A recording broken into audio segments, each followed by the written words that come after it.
Chapter 1. Columbus the Indian. Neighbor than you did. And when your own people started deserting in order to live with them, it was too much.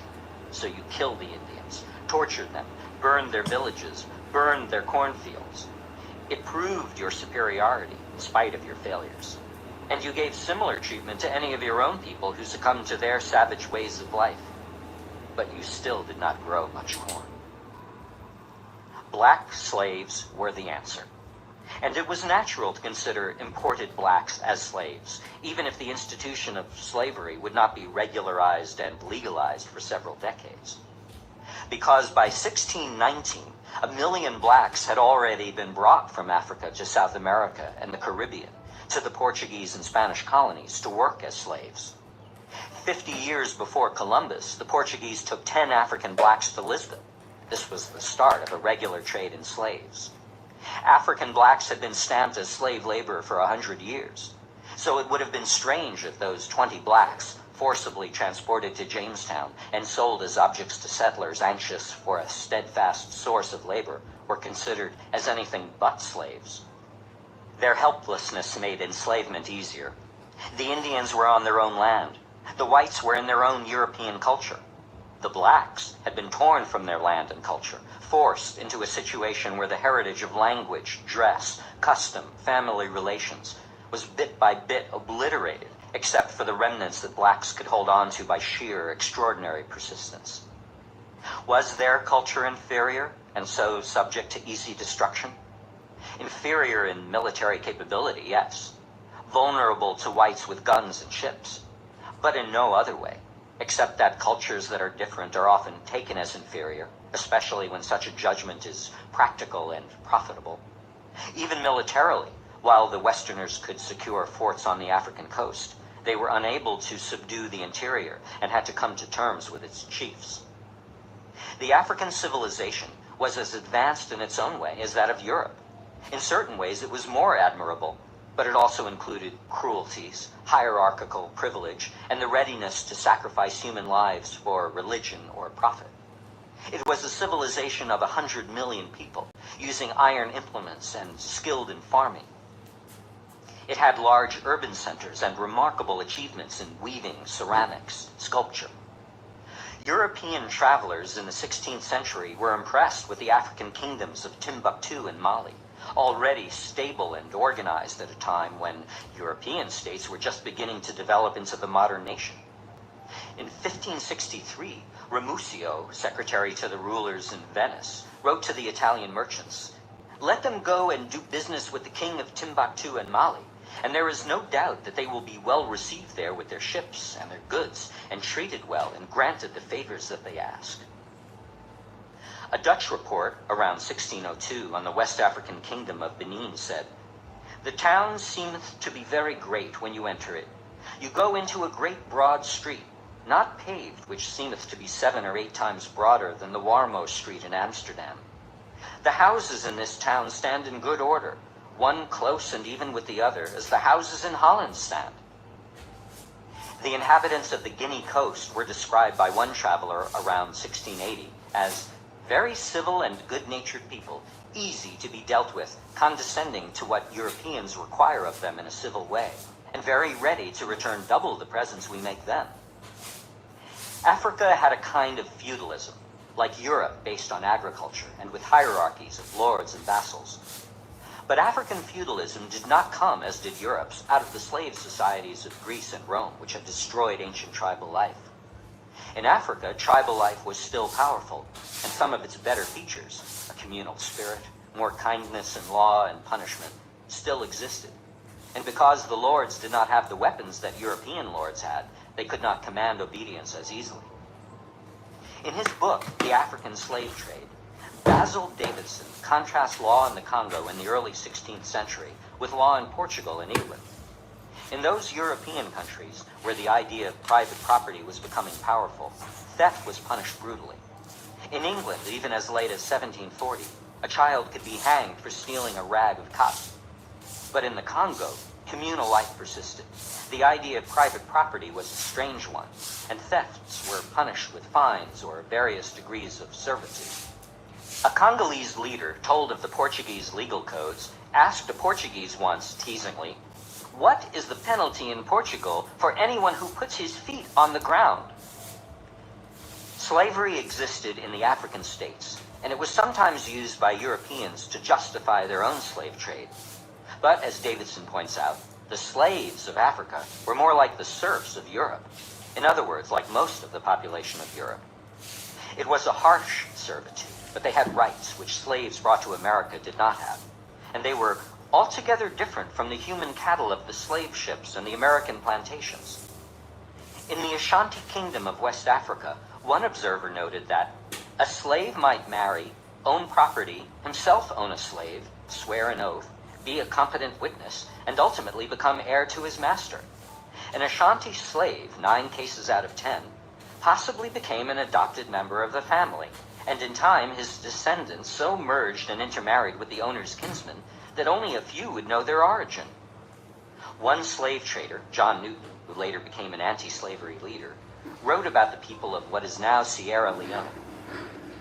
The state of slavery among these wild, barbarous people, as we esteem them, is much milder than in our colonies. For as on the one hand they have no land in high cultivation, like our West India plantations, and therefore no call for that excessive, unintermitted labor which exhausts our slaves, so, on the other hand, no man is permitted to draw blood even from a slave. African slavery is hardly to be praised, but it was far different from plantation or mining slavery in the Americas, which was lifelong, morally crippling, destructive of family ties, without hope of any future. African slavery lacked 2 elements that made American slavery the most cruel form of slavery in history: the frenzy for limitless profit that comes with capitalistic agriculture, the reduction of the slave to less than human status by the use of racial hatred, with that relentless clarity based on color, where white was master, black was slave. In fact, it was because they came from a settled culture of tribal customs and family ties, of communal life and traditional ritual, that American blacks found themselves especially helpless when removed from this. They were captured in the interior, frequently by blacks caught up in the slave trade themselves, sold on the coast, then shoved into pens with blacks of other tribes, often speaking different languages. The conditions of capture and sale were crushing affirmations to the black African of his helplessness in the face of superior force. The marches to the coast, sometimes for 1,000 miles, with people shackled around the neck under whip and gun, were death marches in which 2 of every 5 blacks died. On the coast, they were kept in cages until they were picked and sold. One John Barboat, at the end of the 17th century, described these cages on the Gold Coast. As the slaves come down to Fida from the inland country, they are put into a booth or prison near the beach, and when the Europeans are to receive them, they are brought out onto a large plain, where the ship's surgeons examine every part of every one of them, to the smallest member, men and women being stark naked. Such as are allowed good and sound are set on one side, marked on the breast with a red-hot iron, imprinting the mark of the French, English, or Dutch companies. The branded slaves, after this, are returned to their former booths, where they await shipment, sometimes 10 to 15 days. Then they were packed aboard the slave ships, in spaces not much bigger than coffins, chained together in the dark, wet slime of the ship's bottom, choking in the stench of their own excrement. Documents of the time describe the conditions. The height, sometimes between decks, was only 18 inches, so that the unfortunate human beings could not turn around or even on their sides, the elevation being less than the breadth of their shoulders, and here they are usually chained to the decks by the neck and legs.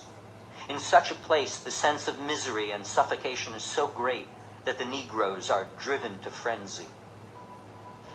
On one occasion, hearing a great noise from below decks where the blacks were chained together, the sailors opened the hatches and found the slaves in different stages of suffocation, many dead, some having killed others in desperate attempts to breathe.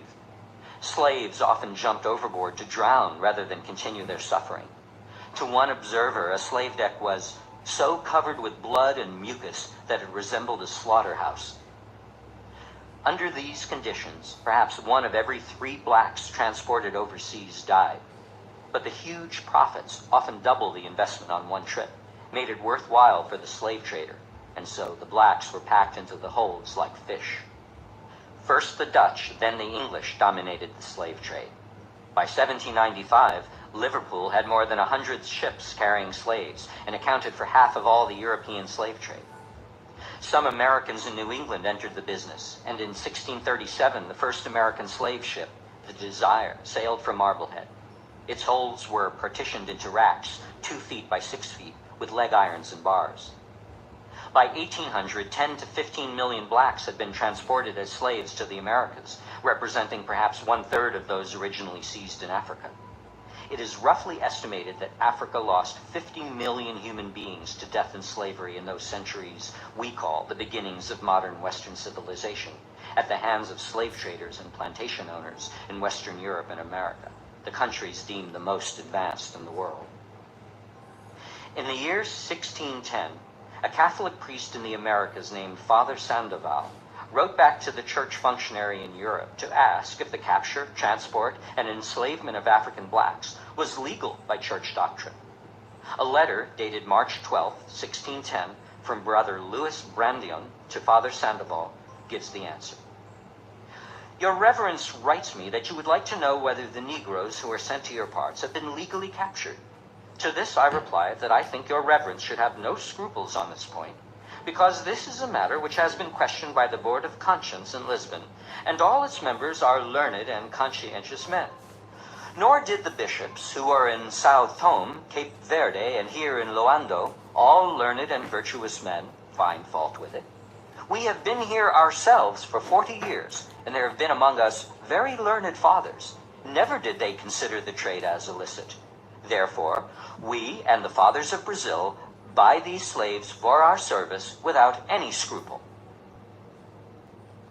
With all of this, the desperation of the Jamestown settlers for labor, the impossibility of using Indians and the difficulty of using whites, the availability of blacks offered in greater and greater numbers by profit-seeking dealers in human flesh, and with such blacks possible to control because they had just gone through an ordeal which, if it did not kill them, must have left them in a state of psychic and physical helplessness. Is it any wonder that such blacks were ripe for enslavement? And under these conditions, even if some blacks might have been considered servants, would blacks be treated the same way as white servants? The evidence from the court records of colonial Virginia shows that in 1630, a white man named Hugh Davis was ordered to be soundly whipped for abusing himself by defiling his body in lying with a Negro. 10 years later, 6 servants and a Negro of Mr. Reynolds started to run away, while the whites received lighter sentences. Emmanuel the Negro to receive 30 stripes and to be burnt in the cheek with the letter R, and to work in shackle 1 year or more as his master shall see cause. Although slavery was not yet regularized or legalized in those first years, the lists of servants show blacks listed separately. A law passed in 1639 decreed that all persons except Negroes were to get arms and ammunition, probably to fight off Indians. When in 1640 3 servants tried to run away, the 2 whites were punished with a lengthening of their service. But as the court put it, the third, being a Negro named John Punch, shall serve his master or his assigns for the time of his natural life. Also in 1640, we have the case of a Negro woman servant who begot a child by Robert Swett, a white man. The court ruled that the said Negro woman shall be whipped at the whipping post, and the said Swett shall tomorrow in the forenoon do public penance for his offense at James City Church. This unequal treatment, this developing combination of contempt and oppression, feeling and action, which we call racism, was this the result of a natural antipathy of white against black? The question is important, not just as a matter of historical accuracy, but because any emphasis on natural racism lightens the responsibility of the social system. If racism can't be shown to be natural, then it is the result of certain conditions, and we are impelled to eliminate those conditions. We have no way of testing the behavior of whites and blacks toward one another under favorable conditions, with no history of subordination, no money incentive for exploitation and enslavement, no desperation for survival requiring forced labor. All the conditions for black and white in 17th century America were the opposite of that, all powerfully directed toward antagonism and mistreatment. Under such conditions, even the slightest display of humanity between the races might be considered evidence of a basic human drive toward community. Sometimes it is noted that even before 1600, when the slave trade had just begun, before Africans were stamped by it, literally and symbolically, the color black was distasteful. In England, before 1600, it meant, according to the Oxford English Dictionary, deeply stained with dirt, soiled, dirty, foul, having dark or deadly purposes, malignant, pertaining to or involving death, deadly, baneful, disastrous, sinister, foul, iniquitous, atrocious, horribly wicked, indicating disgrace, censure, liability to punishment, etc. And Elizabethan poetry often used the color white in connection with beauty. It may be that in the absence of any other overriding factor, darkness and blackness, associated with night and unknown, would take on those meanings. But the presence of another human being is a powerful fact, and the conditions of that presence are crucial in determining whether an initial prejudice against a mere color, divorced from humankind, is turned into brutality and hatred. In spite of such preconceptions about blackness, in spite of special subordination of blacks in the Americas, in the 17th century, there is evidence that where whites and blacks found themselves with common problems, common work, common enemy in their master, they behaved toward one another as equals. As one scholar of slavery, Kenneth Stamp, has put it, Negro and white servants of the 17th century were remarkably unconcerned about the visible physical differences. Black and white worked together, fraternized together. The very fact that laws had to be passed after a while to forbid such relations indicates the strength of that tendency. In 1661, a law was passed in Virginia that, in case any English servant shall run away in company of any Negroes, he would have to give special service for extra years to the master of the runaway Negro. In 1691, Virginia provided for the banishment of any white man or woman being free who shall intermarry with a Negro, mulatto, or Indian man or woman, bond or free. There is an enormous difference between a feeling of racial strangeness, perhaps fear, and the mass enslavement of millions of black people that took place in the Americas. The transition from one to the other cannot be explained easily by natural tendencies. It is not hard to understand as the outcome of historical conditions. Slavery grew as the plantation system grew. The reason is easily traceable to something other than natural racial repugnance. The number of arriving whites, whether free or indentured servants under 4 to 7 years contract, was not enough to meet the need of the plantations. By 1700 in Virginia, there were 6,000 slaves, 1/12 of the population. By 1763, there were 170,000 slaves, about half the population. Blacks were easier to enslave than whites or Indians, but they were still not easy to enslave. From the beginning, the imported black men and women resisted their enslavement. Ultimately, their resistance was controlled, and slavery was established for 3 million blacks in the South. Still, under the most difficult conditions, under pain of mutilation and death, throughout their 200 years of enslavement in North America, these Afro-Americans continued to rebel. Only occasionally was there an organized insurrection. More often, they showed their refusal to submit by running away. Even more often, they engaged in sabotage, slowdowns, and subtle forms of resistance, which asserted, if only to themselves and their brothers and sisters, their dignity as human beings. The refusal began in Africa. One slave trader reported that Negroes were so willful and loath to leave their own country that they have often leaped out of the canoes, boat, and ship into the sea, and kept under water till they were drowned. When the very first black slaves were brought into Hispaniola in 1503, the Spanish governor of Hispaniola complained to the Spanish court that fugitive Negro slaves were teaching disobedience to the Indians. In the 1520s and 1530s, there were slave revolts in Hispaniola, Puerto Rico, Santa Marta, and what is now Panama. Shortly after those rebellions, the Spanish established a special police for chasing fugitive slaves. A Virginia statute of 1669 referred to the obstinacy of many of them, and in 1680 the Assembly took note of slave meetings under the pretense of feasts and brawls, which they considered of dangerous consequence. In 1687, in the colony's northern neck, a plot was discovered in which slaves planned to kill all the whites in the area and escape during a mass funeral.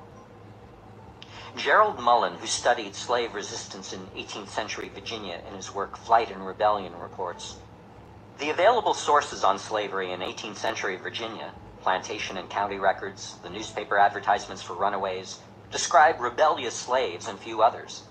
The slaves described were lazy and thieving. They feigned illnesses, destroyed crops, stores, tools, and sometimes attacked or killed overseers. They operated black markets and stolen goods.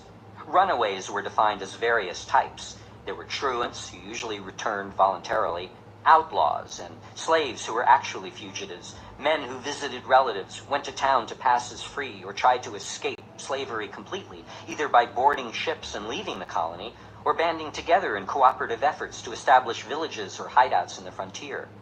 The commitment of another type of rebellious slave was total. These men became killers, arsonists, and insurrectionists."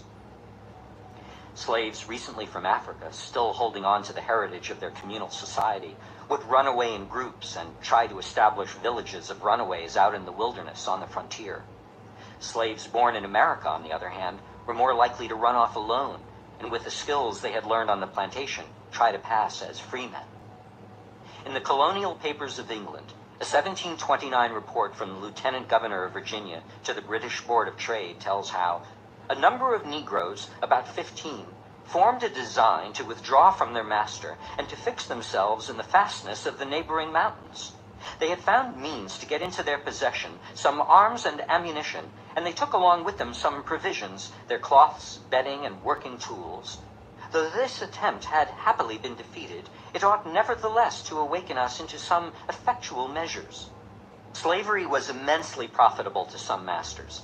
James Madison told a British visitor shortly after the American Revolution that he could make $257 on every Negro in a year and spend only $12 or $13 on his keep. Another viewpoint was of slave owner Landon Carter, writing about 50 years earlier, complaining that his slaves so neglected their work and were so uncooperative, either cannot or will not work, that he began to wonder if keeping them was worthwhile. Some historians have painted a picture, based on the infrequency of organized rebellions and the ability of the South to maintain slavery for 200 years, of a slave population made submissive by their condition. With their African heritage destroyed, they were, as Stanley Elkins said, made into Sambos, a society of helpless dependence. Or, as another historian, Ulrich Phillips, said, by racial quality submissive. But looking at the totality of slave behavior, at the resistance of everyday life, from quiet non-cooperation in work to running away, the picture becomes different. In 1710, warning the Virginia Assembly, Governor Alexander Spotswood said, "Freedom wears a cap which can without a tongue call together all those who long to shake off the fetters of slavery, and as such, an insurrection would surely be attended with most dreadful consequences. So I think we cannot be too early in providing against it, both by putting ourselves in a better posture of defense, and by making a law to prevent the consultations of those Negroes." Indeed, considering the harshness of punishment for running away, that so many blacks did run away, must be a sign of a powerful rebelliousness. All through the 1700s, the Virginia Slave Code read, "Whereas many times slaves run away and lie hid and lurking in swamps, woods, and other obscure places, killing hogs and committing other injuries to the inhabitants, if the slave does not immediately return, anyone whatsoever may kill or destroy such slaves by such ways and means as he shall think fit. If the slave is apprehended, it shall be lawful for the county court to order such punishment for the said slave, either by dismembering or in any other way, as they in their discretion shall think fit, for the reclaiming any such incorrigible slave, and terrifying others from the like practices." Mullen found newspaper advertisements between 1736 and 1801 for 1,138 men runaways and 141 women. One consistent reason for running away was to find members of one's family. showing that despite the attempts of the slave system to destroy family ties by not allowing marriages and by separating families, slaves would face death and mutilation to get together. In Maryland, where slaves were about 1/3 of the population in 1750, slavery had been written into law since the 1660s, and statutes for controlling rebellious slaves were passed.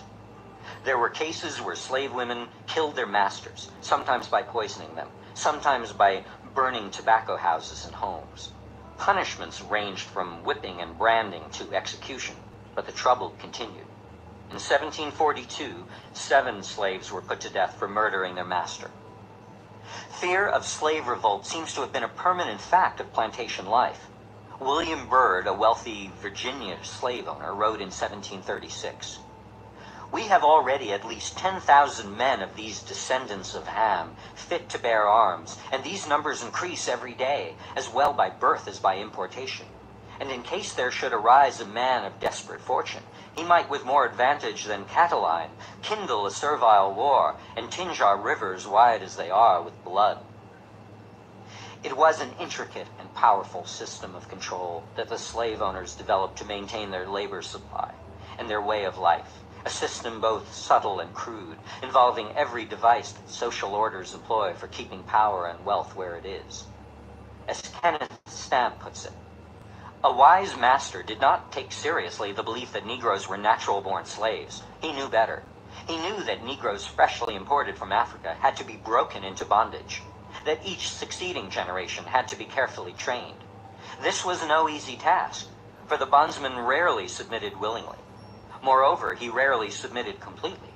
In most cases, there was no end to the need for control, at least not until old age reduced the slave to a condition of helplessness."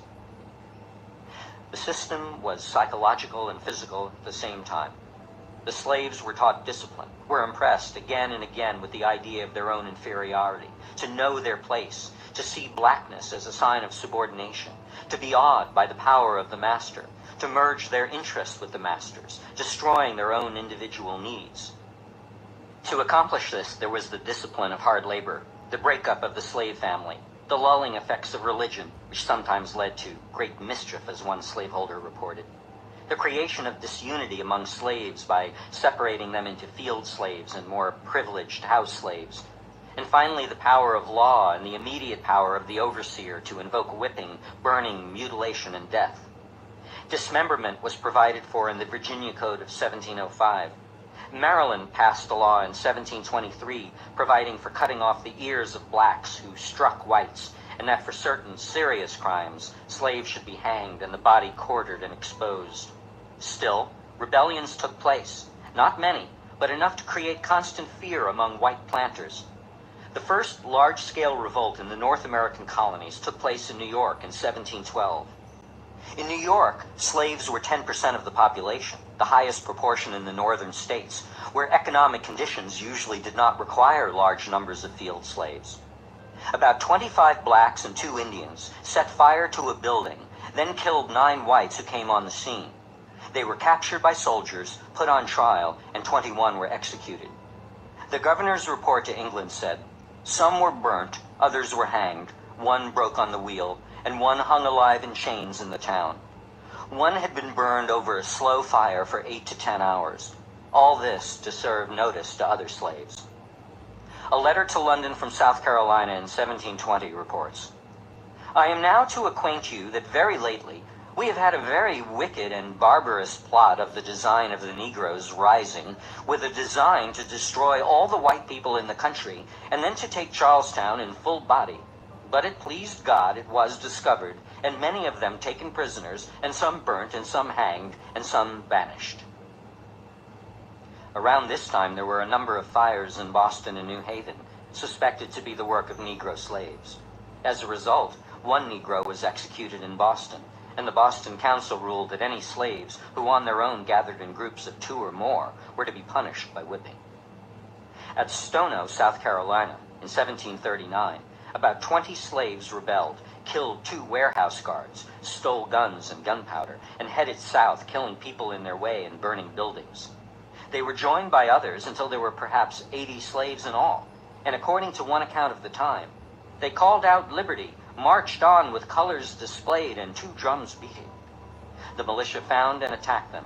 In the ensuing battle, perhaps 50 slaves and 25 whites were killed before the uprising was crushed.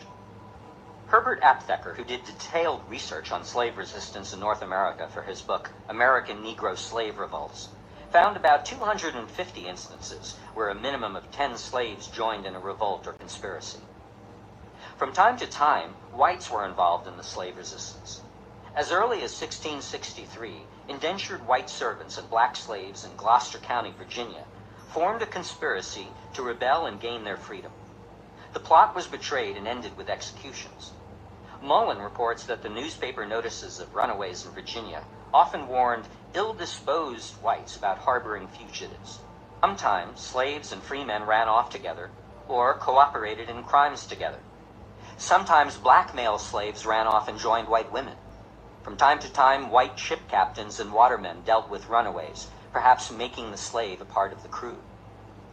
In New York in 1741, there were 10,000 whites in the city and 2,000 black slaves. It had been a hard winter, and the poor, slave and free, had suffered greatly. When mysterious fires broke out, blacks and whites were accused of conspiring together. Mass hysteria developed against the accused.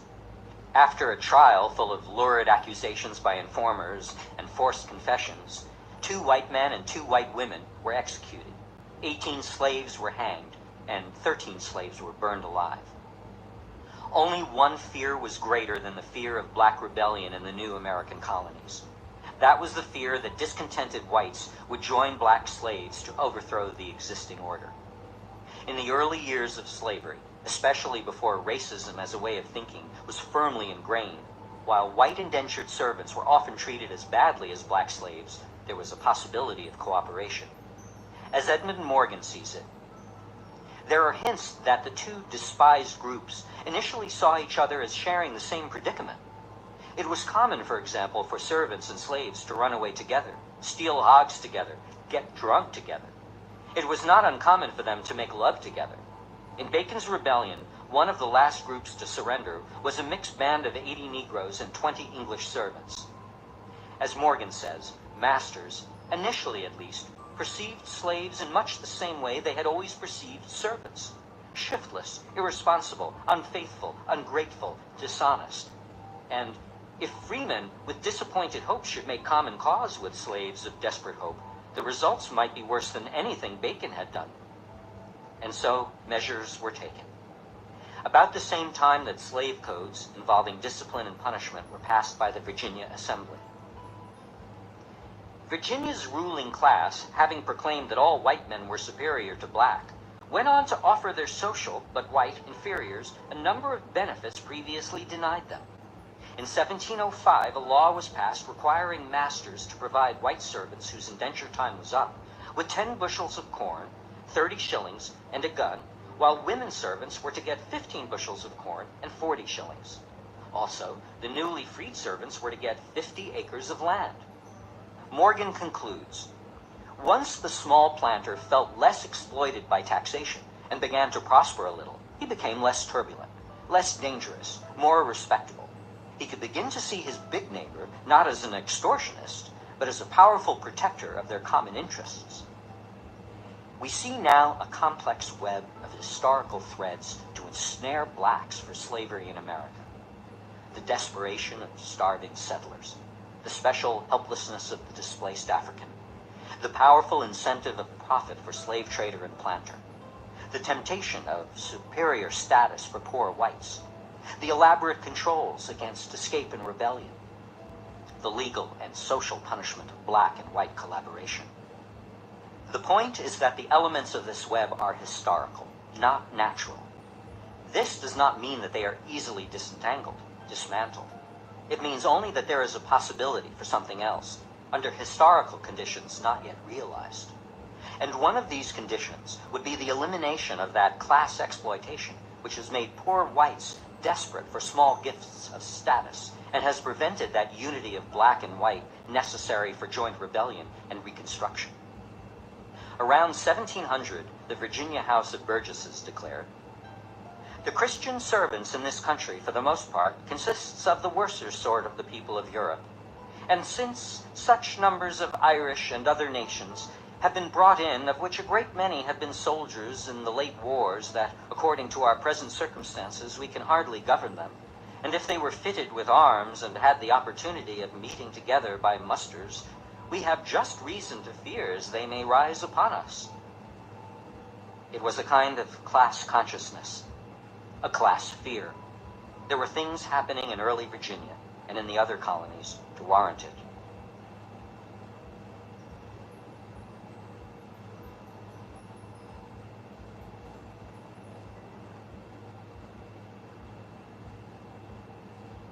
Chapter 3. Persons of mean and vile condition.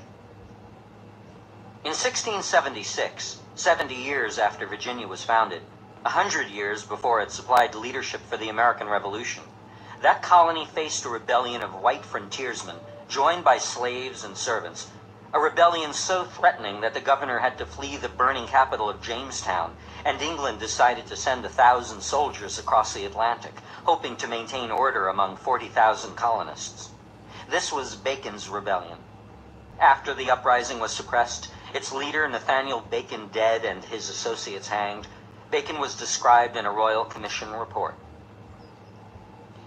He was said to be about 4 or 5 and 30 years of age, indifferent tall but slender, black-haired and of an ominous, pensive, melancholy aspect, of a pestilent and prevalent logical discourse tending to atheism.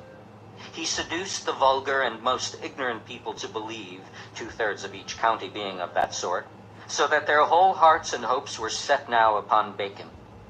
Next, he charges the governor as negligent and wicked, treacherous and incapable, the laws and taxes as unjust and oppressive, and cries up absolute necessity of redress. Thus Bacon encouraged the tumult, and as the unquiet crowd follow and adhere to him, he listeth them as they come in upon a large paper, writing their names circular-wise, that their ringleaders might not be found out. Having canured them into this circle, given them brandy to wind up the charm, and enjoined them by an oath to stick fast together and to him, and the oath being administered, he went and infected New Kent County ripe for rebellion. Bacon's rebellion began with conflict over how to deal with the Indians who were close by on the western frontier, constantly threatening. Whites who had been ignored when huge land grants around Jamestown were given away had gone west to find land, and there they encountered Indians. Were those frontier Virginians resentful that the politicos and landed aristocrats who controlled the colony's government in Jamestown first pushed them westward into Indian territory and then seemed indecisive in fighting the Indians? That might explain the character of their rebellion, not easily classifiable as either anti-aristocrat or anti-Indian, because it was both. And the governor, William Berkeley, and his Jamestown crowd, were they more conciliatory to the Indians? They wooed certain of them as spies and allies. Now that they had monopolized the land in the east, could use frontier whites as a buffer and needed peace. The desperation of the government in suppressing the rebellion seemed to have a double motive: developing an Indian policy which would divide Indians in order to control them. In New England at this very time, Massasoit's son Metacom was threatening to unite Indian tribes and had done frightening damage to Puritan settlements in King Philip's War, and teaching the poor whites of Virginia that rebellion did not pay, by a show of superior force, by calling for troops from England itself, by mass hanging. Violence had escalated on the frontier before the rebellion. Some Dogue Indians took a few hogs to redress a debt, and whites, retrieving the hogs, murdered 2 Indians. The Dogues then sent out a war party to kill a white herdsman, after which a white militia company killed 24 Indians. This led to a series of Indian raids, with the Indians, outnumbered, turning to guerrilla warfare. The House of Burgesses in Jamestown declared war on the Indians, but proposed to exempt those Indians who cooperated. This seemed to anger the frontierspeople, people, who wanted total war, but also resented the high taxes assessed to pay for the war. Times were hard in 1676. There was genuine distress, genuine poverty. All contemporary sources speak of the great masses of people, as living in severe economic straits, writes Welcome Washburn, who, using British colonial records, has done an exhaustive study of Bacon's rebellion. It was a dry summer, ruining the corn crop, which was needed for food, and the tobacco crop needed for export. Governor Berkeley, in his 70s, tired of holding office, wrote wearily about his situation. How miserable that man is that governs a people where 6 parts of 7 at least are poor, indebted, discontented, and armed. His phrase, 6 parts of 7, suggests the existence of an upper class not so impoverished. In fact, there was such a class already developed in Virginia. Bacon himself came from this class, had a good bit of land, and was probably more enthusiastic about killing Indians than about redressing the grievances of the poor. But he became a symbol of mass resentment against the Virginia establishment and was elected in the spring of 1676 to the House of Burgesses, when he insisted on organizing armed detachments to fight the Indians outside official control. Berkeley proclaimed him a rebel and had him captured, whereupon 2,000 Virginians marched into Jamestown to support him. Berkeley let Bacon go in return for an apology, but Bacon went off, gathered his militia, and began raiding the Indians. Bacon's Declaration of the People of July 1676 shows a mixture of populist resentment against the rich and frontier hatred of the Indians. It indicted the Berkeley administration for unjust taxes, for putting favorites in high positions, for monopolizing the beaver trade, and for not protecting the western farmers from the Indians. Then Bacon went out to attack the friendly Pamunkey Indians, killing 8, taking others prisoner, plundering their possessions. There is evidence that the rank and file of both Bacon's rebel army and Berkeley's official army were not as enthusiastic as their leaders. There were mass desertions on both sides, according to Washburn. In the fall, Bacon, aged 29, fell sick and died because of, as a contemporary put it, swarms of vermin that bred in his body. A minister, apparently not a sympathizer, wrote this epitaph: "Bacon is dead, I am sorry at my heart, that lice and flux should take the hangman's part." The rebellion didn't last long after that. A ship armed with 30 guns cruising the York River became the base for securing order, and its captain, Thomas Grantham, used force and deception to disarm the last rebel forces. Coming upon the chief garrison of the rebellion, he found 400 armed Englishmen and Negroes, a mixture of free men, servants, and slaves. He promised to pardon everyone, to give freedom to slaves and servants, whereupon they surrendered their arms and dispersed, except for 80 Negroes and 20 English who insisted on keeping their arms. Grantham promised to take them to a garrison down the river, but when they got onto the boat, he trained his big guns on them, disarmed them, and eventually delivered the slaves and servants to their masters. The remaining garrisons were overcome one by one. 23 rebel leaders were hanged. It was a complex chain of oppression in Virginia. The Indians were plundered by white frontiersmen, who were taxed and controlled by the Jamestown elite. And the whole colony was being exploited by England, which bought the colonists tobacco at prices it dictated, and made 100,000 pounds a year for the king. Berkeley himself, returning to England years earlier to protest the English Navigation Acts, which gave English merchants a monopoly of the colonial trade, had said, "We cannot but resent that 40,000 people should be impoverished to enrich little more than 40 merchants, who, being the only buyers of our tobacco, give us what they please for it, and after it is here, sell it how they please, and indeed have 40,000 servants in us at cheaper rates than other men have slaves." From the testimony of the governor himself, the rebellion against him had the overwhelming support of the Virginia population.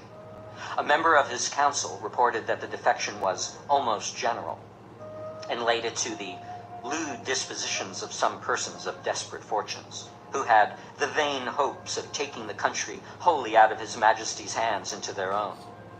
Another member of the governor's council, Richard Lee, noted that Bacon's rebellion had started over Indian policy, but the zealous inclination of the multitude to support Bacon was due, he said, to hopes of leveling. Leveling meant equalizing the wealth.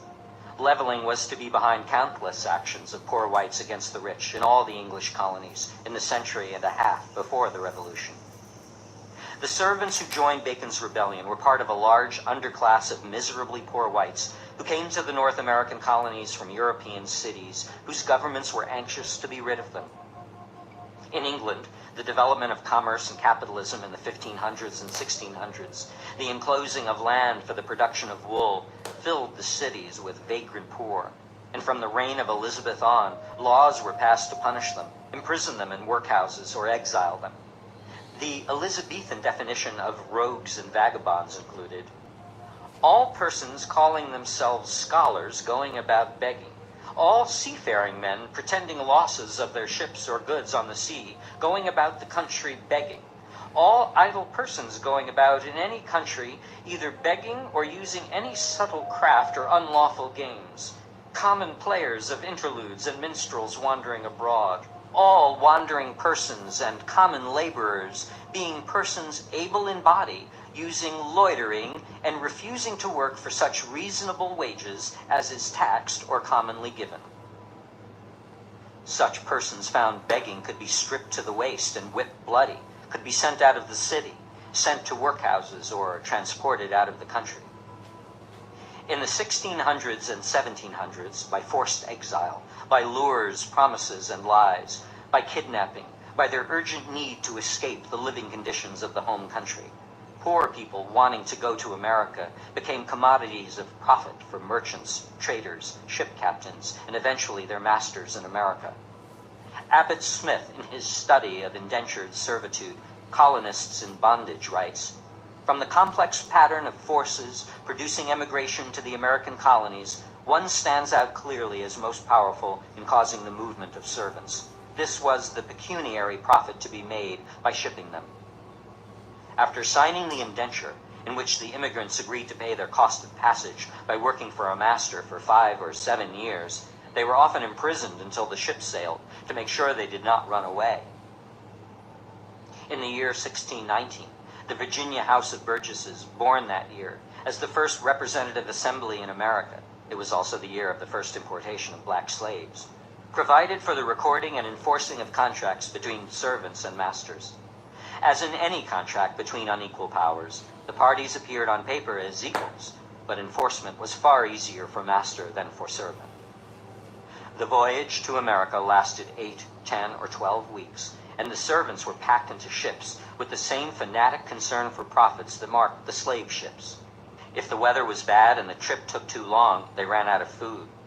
The sloop Seaflower, leaving Belfast in 1741, was at sea 16 weeks, and when it arrived in Boston, 46 of its 106 passengers were dead of starvation, 6 of them eaten by the survivors. On another trip, 32 children died of hunger and disease and were thrown into the ocean. Gottlieb Mittelberger, a musician traveling from Germany to America around 1750, wrote about his voyage. During the journey, the ship is full of pitiful signs of distress. Smells, fumes, horrors, vomiting, various kinds of seasickness, fever, dysentery, headaches, heat, constipation, boils, scurvy, cancer, mouth rot, and similar afflictions, all of them caused by the age and the high salted state of the food, especially of the meat, as well as by the very bad and filthy water. Add to all that shortage of food, hunger, thirst, frost, heat, dampness, fear, misery, vexation, and lamentation, as well as other troubles.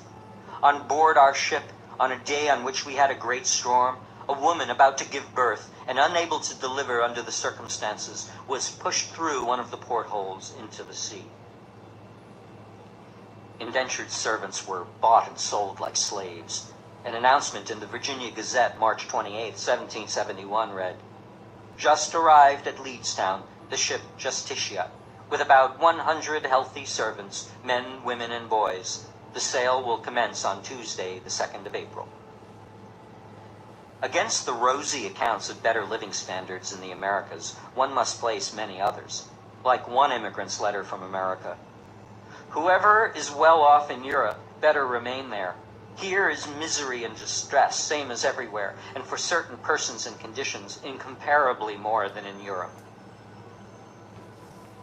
Beatings and whippings were common. Servant women were raped. One observer testified, I have seen an overseer beat a servant with a cane about the head till the blood has followed for a fault that is not worth the speaking of. The Maryland court records showed many servant suicides. In 1671, Governor Berkeley of Virginia reported that in previous years, 4 of 5 servants died of disease after their arrival. Many were poor children, gathered up by the hundreds on the streets of English cities and sent to Virginia to work. The master tried to control completely the sexual lives of the servants. It was in his economic interest to keep women servants from marrying or from having sexual relations because childbearing would interfere with work. Benjamin Franklin, writing as Poor Richard in 1736, gave advice to his readers. Let thy maidservant be faithful, strong, and homely. Servants could not marry without permission, could be separated from their families, could be whipped for various offenses. Pennsylvania law in the 17th century said that marriage of servants without the consent of the masters shall be proceeded against as for adultery or fornication, and children to be reputed as bastards. Although colonial laws existed to stop excesses against the servants, they were not very well enforced. We learn from Richard Morris's comprehensive study of early court records in Government and Labor in Early America. Servants did not participate in juries, masters did. And being propertyless, servants did not vote. In 1666, a New England court accused a couple of the death of a servant after the mistress had cut off the servant's toes. The jury voted acquittal. In Virginia in the 1660s, a master was convicted of raping 2 women servants. He also was known to beat his own wife and children. He had whipped and chained another servant until he died. The master was berated by the court, but specifically cleared on the rape charge despite overwhelming evidence. Sometimes servants organized rebellions, but one did not find on the mainland the kind of large-scale conspiracies of servants that existed, for instance, on Barbados and the West Indies. Abbott Smith suggests this was because there was more chance of success on a small island.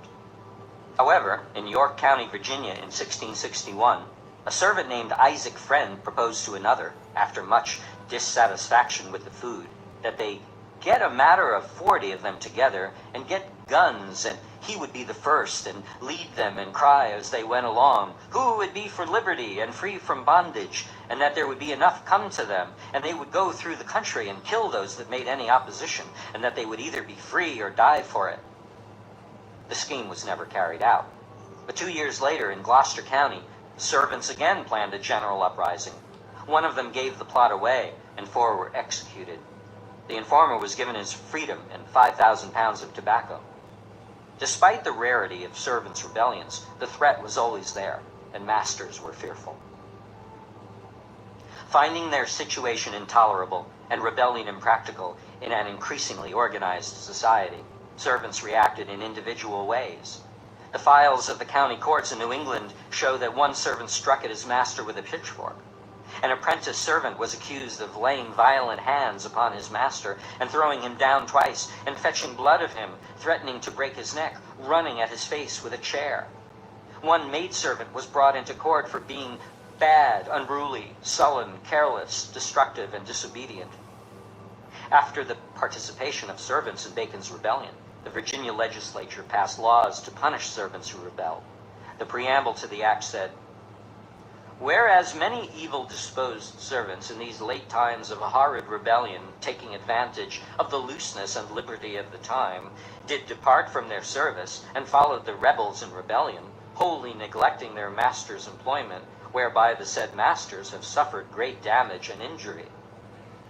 2 companies of English soldiers remained in Virginia to guard against future trouble, and their presence was defended in a report to the Lords of Trade and Plantation, saying, "Virginia is at present poor and more populous than ever. There is great apprehension of a rising among the servants, owing to their great necessities and want of clothes. They may plunder the storehouses and ships."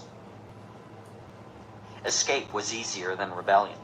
Numerous instances of mass desertions by white servants took place in the southern colonies, reports Richard Morris, on the basis of an inspection of colonial newspapers in the 1700s. The atmosphere of 17th century Virginia, he says, was charged with plots and rumors of combinations of servants to run away. Maryland court records show in the 1650s a conspiracy of a dozen servants to seize a boat and to resist with arms if intercepted. They were captured and whipped. The mechanism of control was formidable. Strangers had to show passports or certificates to prove they were free men. Agreements among the colonies provided for the extradition of fugitive servants. These became the basis of the clause in the U.S. Constitution that persons held to service or labor in one state, escaping into another, shall be delivered up. Sometimes servants went on strike. One Maryland master complained to the provincial court in 1663 that his servants did peremptorily and positively refuse to go and do their ordinary labor. The servants responded that they were fed only beans and bread, and they were so weak we are not able to perform the employments he puts us upon. They were given 30 lashes by the court. More than half the colonists who came to the North American shores in the colonial period came as servants. They were mostly English in the 17th century, Irish and German in the 18th century. More and more slaves replaced them as they ran away to freedom or finished their time. But as late as 1755, white servants made up 10% of the population of Maryland. What happened to these servants after they became free? There are cheerful accounts in which they rise to prosperity, becoming landowners and important figures. But Abbott Smith, after a careful study, concludes that colonial society was not democratic and certainly not equalitarian. It was dominated by men who had money enough to make others work for them, and few of these men were descended from indentured servants, and practically none had themselves been of that class. After we make our way through Abbott Smith's disdain for the servants as men and women who were dirty and lazy, rough, ignorant, lewd, and often criminal, who thieved and wandered, had bastard children, and corrupted society with loathsome diseases, we find that about 1 in 10 was a sound and solid individual who would, if fortunate, survive his seasoning, work out his time, take up land, and wax decently prosperous. Perhaps another 1 in 10 would become an artisan or an overseer. The rest, 80%, who were certainly shiftless, hopeless, ruined individuals, either died during their servitude, returned to England after it was over, or became poor whites. Smith's conclusion is supported by a more recent study of servants in 17th century Maryland, where it was found that the first batches of servants became landowners and politically active in the colony. But by the second half of the century, more than half the servants, even after 10 years of freedom, remained landless. Servants became tenants, providing cheap labor for the large planters both during and after their servitude. It seems quite clear that class lines hardened through the colonial period. The distinction between rich and poor became sharper. By 1700, there were 50 rich families in Virginia, with wealth equivalent to 50,000 pounds, a huge sum in those days, who lived off the labor of black slaves and white servants, owned the plantations, sat on the governor's council, served as local magistrates. In Maryland, the settlers were ruled by a proprietor whose right of total control over the colony had been granted by the English king. By 1650 and 1689, there were 5 revolts against the proprietor. In the Carolinas, the fundamental constitutions were written in the 1660s by John Locke, who is often considered the philosophical father of the Founding Fathers and the American system. Locke's constitution set up a feudal-type aristocracy in which 8 barons would own 40% of the colony's land, and only a baron could be governor. When the Crown took direct control of North Carolina, after a rebellion against the land arrangements, rich speculators seized 500,000 acres for themselves, monopolizing the good farming land near the coast. Poor people, desperate for land, squatted on bits of farmland and fought all through the pre-revolutionary period against the landlord's attempts to collect rent. Carl Breidenbau's study of colonial cities in the wilderness, reveals a clear-cut class system. He finds the leaders of early Boston were gentlemen of considerable wealth, who in association with the clergy eagerly sought to preserve in America the social arrangements of the mother country. By means of their control of trade and commerce, by their political domination of the inhabitants through church and town meeting, and by careful marriage alliances among themselves, member of this little oligarchy laid the foundations for an aristocratic class in 17th century Boston. At the very start of the Massachusetts Bay Colony in 1630, the governor, John Winthrop, had declared the philosophy of the rulers. In all times, some must be rich, some poor, some high and eminent in power and dignity, others mean and in subjection. Rich merchants erected mansions. Persons of quality traveled in coaches or sedan chairs, had their portraits painted, wore periwigs, and filled themselves with rich food and Madeira. A petition came from the town of Deerfield in 1678 to the Massachusetts General Court. You may be pleased to know that the very principal and best of the land, the best for soil, the best for situation, as laying in ye center and middle of the town, and as to quantity near half, belongs unto 8 or 9 proprietors. In Newport, Rhode Island, Bridenbaugh found, as in Boston, that the town meetings, while ostensibly democratic, were in reality controlled year after year by the same group of merchant aristocrats who secured most of the important offices. A contemporary described the Newport merchants as men in flaming scarlet coats and waistcoats, laced and fringed with brightest glaring yellow, sly Quakers not venturing on these charming coats and waistcoats, yet loving finery, figured away with plate on their sideboards. The New York aristocracy was the most ostentatious of all. Bridenbaugh tells of window hangings of camlet, Japan tables, gold-framed looking-glasses, spinets, and massive 8-day clocks, richly carved furniture, jewels, and silver plate, black house servants. New York in the colonial period was like a feudal kingdom. The Dutch had set up a patroonship along the Hudson River with enormous landed estates, where the barons controlled completely the lives of their tenants. In 1689, many of the grievances of the poor were mixed up in the farmers' revolt of Jacob Leisler and his group. Leisler was hanged, and the parceling out of huge estates continued. Under Governor Benjamin Fletcher, 3/4 of the land in New York was granted to about 30 people.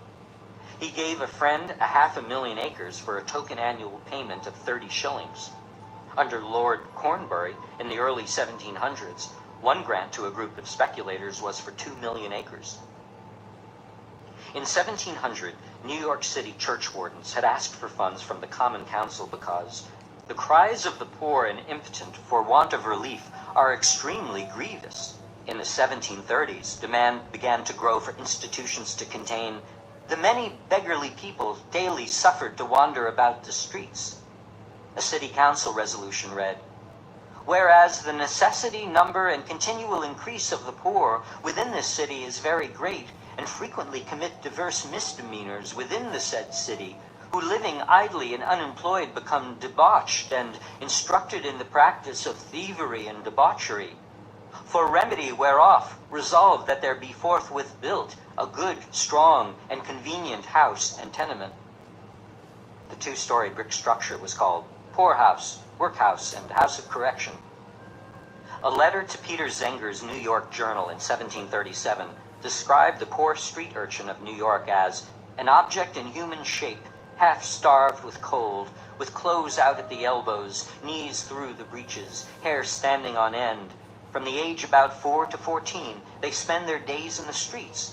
Then they are put out as apprentices, perhaps 4, 5, or 6 years. The colonies grew fast in the 1700s. English settlers were joined by Scotch-Irish and German immigrants. Black slaves were pouring in. They were 8% of the population in 1690, 21% in 1770. The population of the colonies was 250,000 in 1700, 1,600,000 by 1760. Agriculture was growing. Small manufacturing was developing. Shipping and trading were expanding. The big cities, Boston, New York, Philadelphia, Charleston, were doubling and tripling in size. Through all that growth, the upper class was getting most of the benefits and monopolized political power. A historian who studied Boston tax lists in 1687 and 1771 found that in 1687 there were, out of a population of 6,000, about 1,000 property owners, and that the top 5%, 1% of the population, consisted of 50 rich individuals who had 25% of the wealth. By 1770, the top 1% of property owners owned 44% of the wealth. As Boston grew from 1687 to 1770, the percentage of adult males who were poor, perhaps rented a room or slept in the back of a tavern, owned no property, doubled from 14% of the adult males to 29%, and loss of property meant loss of voting rights. Everywhere the poor were struggling to stay alive, simply to keep from freezing in cold weather. All the cities built poorhouses in the 1730s, not just for old people, widows, crippled, and orphans, but for unemployed, war veterans, new immigrants. In New York at mid-century, the city almshouse built for 100 poor was housing over 400. A Philadelphia citizen wrote in 1748, "It is remarkable what an increase of the number of beggars there is about this town in winter." In 1757, Boston officials spoke of a great number of poor who can scarcely procure from day to day daily bread for themselves and families. Kenneth Lockridge, in a study of colonial New England, found that vagabonds and paupers kept increasing, and the wandering poor were a distinct fact of New England life in the middle 1700s. James T. Lemon and Gary Nash found a similar concentration of wealth, a widening of the gap between rich and poor, in their study of Chester County, Pennsylvania in the 1700s. The colonies, it seems, were societies of contending classes, a fact obscured by the emphasis in traditional histories on the external struggle against England, the unity of colonists in the Revolution. The country, therefore, was not born free, but born slave and free, servant and master, tenant and landlord, poor and rich. As a result, the political authorities were opposed frequently and vociferously, and sometimes violently, according to Nash. Outbreaks of disorder punctuated the last quarter of the 17th century, toppling established governments in Massachusetts, New York, Maryland, Virginia, and North Carolina. Free white workers were better off than slaves or servants, but they still resented unfair treatment by the wealthier classes. As early as 1636, an employer off the coast of Maine reported that his workmen and fishermen fell into mutiny because he had withheld their wages. They deserted en masse. 5 years later, carpenters in Maine, protesting against inadequate food, engaged in a slowdown. At the Gloucester shipyards in the 1640s, what Richard Morris calls the first lockout in American labor history took place when the authorities told a group of troublesome shipwrights that they could not work a stroke of work more. There were early strikes of coopers, butchers, bakers, protesting against government control of the fees they charged. Porters in the 1650s in New York refused to carry salt, and carters, truckers, teamsters, carriers, who went out on strike were prosecuted in New York City for not obeying the command and doing their duties as becomes them in their places. In 1741, bakers combined to refuse to bake because they had to pay such high prices for wheat. A severe food shortage in Boston in 1713 brought a warning from town selectmen to the General Assembly of Massachusetts, saying the threatening scarcity of provisions had led to such extravagant prices that the necessities of the poor in the approaching winter must needs be very pressing. Andrew Belcher, a wealthy merchant, was exporting grain to the Caribbean because the profit was greater there. On May 19th, 200 people rioted on the Boston Common.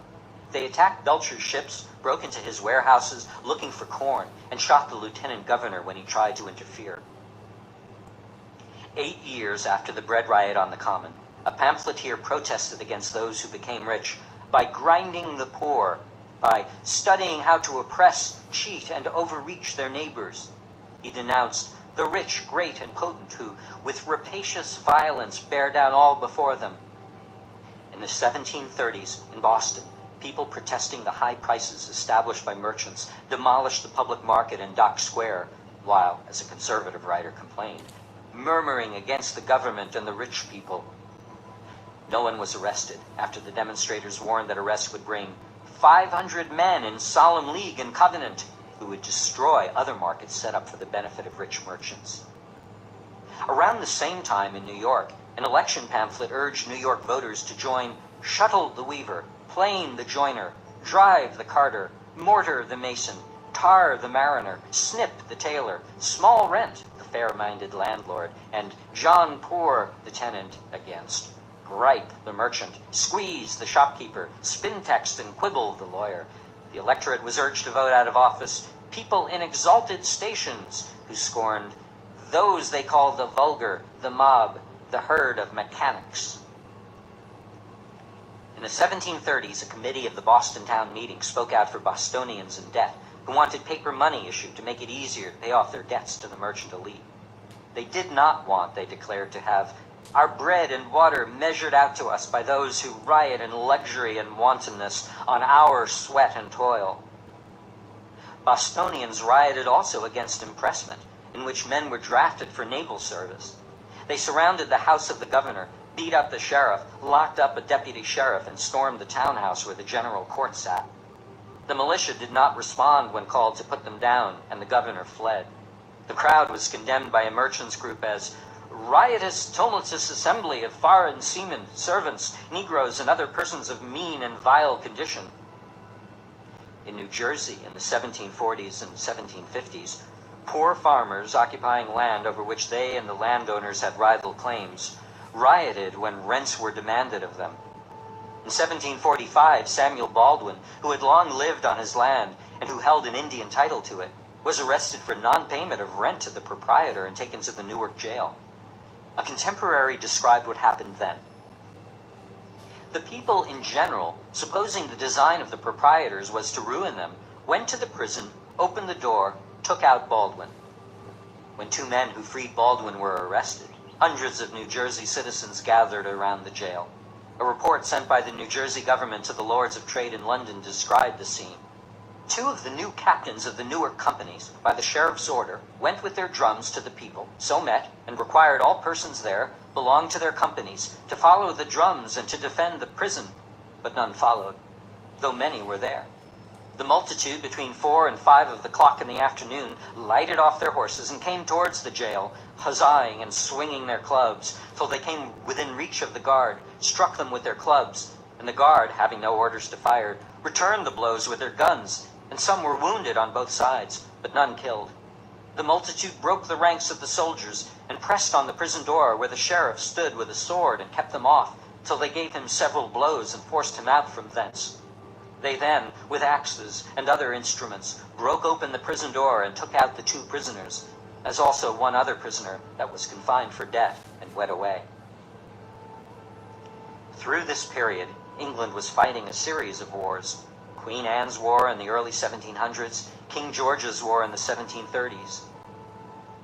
Some merchants made fortunes from these wars, but for most people they meant higher taxes, unemployment, poverty. An anonymous pamphleteer in Massachusetts, writing angrily after King George's War, described the situation. Poverty and discontent appear in every face except the countenances of the rich, and dwell upon every tongue. He spoke of a few men fed by lust of power, lust of fame, lust of money, who got rich during the war. No wonder such men can build ships, houses, buy farms, set up their coaches, chariots, live very splendidly, purchase fame, posts of honor. He called them birds of prey, enemies to all communities wherever they live. The forced service of seamen led to a riot against impressment in Boston in 1747. Then crowds turned against Thomas Hutchinson, a rich merchant and colonial official who had backed the governor in putting down the riot, and who also designed a currency plan for Massachusetts, which seemed to discriminate against the poor. Hutchinson's house burned down mysteriously, and a crowd gathered in the street, cursing Hutchinson and shouting, "Let it burn!" By the years of the Revolutionary Crisis, the 1760s, the wealthy elite that controlled the British colonies on the American mainland had 150 years of experience, had learned certain things about how to rule. They had various fears, but also had developed tactics to deal with what they feared. The Indians, they had found, were too unruly to keep as a labor force and remained an obstacle to expansion. Black slaves were easier to control, and their profitability for southern plantations was bringing on enormous increase in the importation of slaves, who were becoming a majority in some colonies and constituted 1/5 of the entire colonial population. But the blacks were not totally submissive, and as their numbers grew, the prospect of slave rebellion grew. With the problem of Indian hostility and the danger of slave revolts, the colonial elite had to consider the class anger of poor whites, servants, tenants, the city poor, the propertyless, the taxpayer, the soldier and sailor. As the colonies passed their 100th year and went into the middle of the 1700s, as the gap between rich and poor widened, as violence and the threat of violence increased, the problem of control became more serious. What if these different despised groups, the Indians, the slaves, the poor whites, should combine? Even before there were so many blacks in the 17th century, there was, as Abbott Smith puts it, a lively fear that servants would join with Negroes or Indians to overcome the small numbers of masters. There was little chance that whites and Indians would combine in North America as they were doing in South and Central America, where the shortage of women and the use of Indians on the plantations led to daily contact. Only in Georgia and South Carolina, where white women were scarce, was there some sexual mixing of white men and Indian women. In general, the Indian had been pushed out of sight, out of touch. One fact disturbed. Whites would run off to join Indian tribes, or would be captured in battle and be brought up among the Indians. And when this happened, the whites, given a chance to leave, chose to stay in the Indian culture.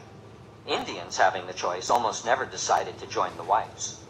Hector St. Qerechok, the Frenchman who lived in America for almost 20 years, told in Letters from an American Farmer how children captured during the 7 Years' War and found by their parents grown up and living with Indians would refuse to leave their new families. There must be in their social bond, he said, something singularly captivating and far superior to anything to be boasted among us, for thousands of Europeans are Indians, and we have no examples of even one of those aborigines having from choice become Europeans. But this affected few people. In general, the Indian was kept at a distance, and the colonial officialdom had found a way of alleviating the danger. By monopolizing the good land on the eastern seaboard, they forced landless whites to move westward to the frontier, there to encounter the Indians and to be a buffer for the seaboard rich against Indian troubles, while becoming more dependent on the government for protection. Bacon's rebellion was instructive. To conciliate a diminishing Indian population at the expense of infuriating a coalition of white frontiersmen was very risky. Better to make war on the Indian, gain the support of the white, divert possible class conflict by turning poor whites against Indians for the security of the elite. Might blacks and Indians combine against the white enemy? In the northern colonies, except on Cape Cod, Martha's Vineyard, and Rhode Island, where there was close contact and sexual mixing, there was not much opportunity for Africans and Indians to meet in large numbers. New York had the largest slave population in the North, and there was some contact between blacks and Indians. As in 1712, when Africans and Indians joined in an insurrection. But this was quickly suppressed. In the Carolinas, however, whites were outnumbered by black slaves and nearby Indian tribes. In the 1750s, 25,000 whites faced 40,000 black slaves, with 60,000 Creek, Cherokee, Choctaw, and Chickasaw Indians in the area.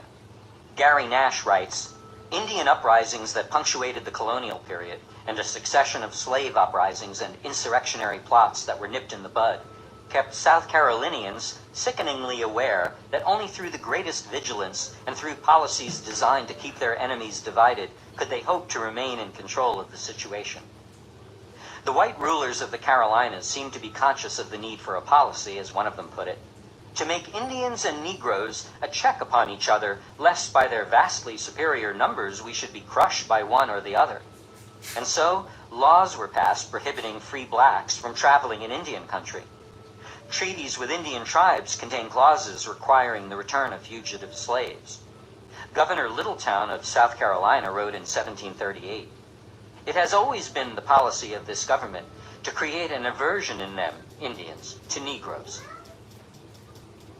Part of this policy involved using black slaves in the South Carolina militia to fight Indians.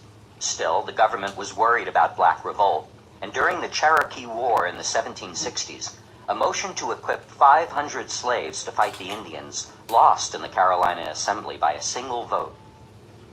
Blacks ran away to Indian villages, and the Creeks and Cherokees harbored runaway slaves by the hundreds. Many of these were amalgamated into the Indian tribes, married, produced children. But the combination of harsh slave codes and bribes to the Indians to help put down black rebels kept things under control. It was the potential combination of poor whites and blacks that caused the most fear among the wealthy white planters. If there had been the natural racial repugnance that some theorists have assumed, control would have been easier. But sexual attraction was powerful across racial lines. In